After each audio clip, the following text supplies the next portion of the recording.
రాముడు, సీత, లక్ష్మణుడు, హనుమంతుడు ఎక్కడ ఏ రామాలయంలో చూసినా ఈ నలుగురు ఉండడమే రామాలయ ప్రత్యేకత.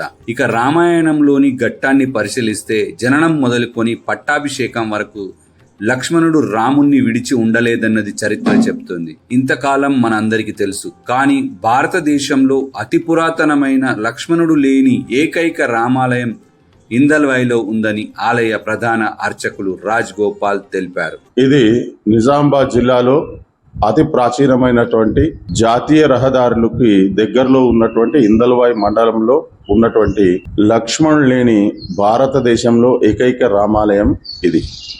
ఈ దేవాలయం సుమారుగా మనకు చరిత్ర ఆధారాల బట్టి పుస్తకాల ద్వారా మనం తెలుసుకున్నటువంటి చరిత్ర సుమారుగా 250 సంవత్సరాల క్రితం ఈ యొక్క దేవాలయం కట్టారని, ఈ దేవాలయంలో పూర్వం నిజామాబాద్ జిల్లాలో ఉన్నటువంటి జిల్లా కేంద్రంలో ఉన్నటువంటి రఘునాథ మందిరంలో సమర్థ రామదాసు ప్రతిష్ఠ చేసినటువంటి ఈ యొక్క విగ్రహాన్ని ఇక్కడ తీసుకొని రాబడిందని, ఈ గ్రామం పురాతన కాలంలో కత్తుల కర్మాగారంగా ఉండేదని, ఈ కత్తుల కర్మాగారం అంటే రక్షణ వ్యవస్థ బాగుంటుందనే ఉద్దేశంతో హిందూ దేవాలయాలన్నీ ధ్వంసమవుతున్న సమయం లోపల ఈ యొక్క విగ్రహాన్ని ఇక్కడ తీసుకొని వచ్చి ప్రతిష్ఠ చేసినట్టుగా మనకు చరిత్ర ఆధారాల ద్వారా తెలుస్తుంది.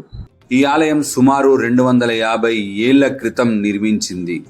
పూర్వము నిజామాబాద్ నగరంలోని రఘునాథ్ ఆలయంలో ఉన్నటువంటి ఈ విగ్రహాన్ని సమర్థ రామదాసు ప్రతిష్ఠించినటువంటి ఈ విగ్రహాన్ని ఇక్కడికి తీసుకురాబడిందని చరిత్ర చెప్తోంది. ఇందల్వాయి గ్రామం పూర్వం కత్తుల కర్మాగారంగా పిలువబడేది. ఈ కత్తుల కర్మాగారం అంటే రక్షణ వ్యవస్థ బాగుంటుందనే ఉద్దేశంతో దేవాలయాలు ధ్వంసం అవుతున్న సమయంలో ఈ యొక్క విగ్రహాన్ని ఇక్కడికి తీసుకొచ్చి ప్రతిష్ఠించినట్లు చరిత్ర ఆధారాలు చెప్తున్నాయని ఆలయ ప్రధాన అర్చకులు రాజ్ గోపాల్ వివరించారు. సుమారుగా 6 అడుగుల ఎత్తులో ఉండి విగ్రహం చుట్టూ 2 దశావతారాలుండి విగ్రహంలోనే 3 శాలిగ్రామాలుండి వామాంక స్థిత అనగా సీతమ్మ వారిని తొడ మీద కూర్చుండబెట్టుకొని మూల విగ్రహంలో హనుమంతుడుండి లక్ష్మణుడు లేని ఏకైక రామాలయంగా ఇది చెప్పుకోవచ్చు. ఈ దేవాలయంలో సుమారుగా 250 సంవత్సరాల నుండి పూజా కార్యక్రమాలన్నీ కూడా జరుగుతూ భక్తులకు కొంగు బంగారంగా విరాజిల్లుతున్నటువంటి రామాలయం.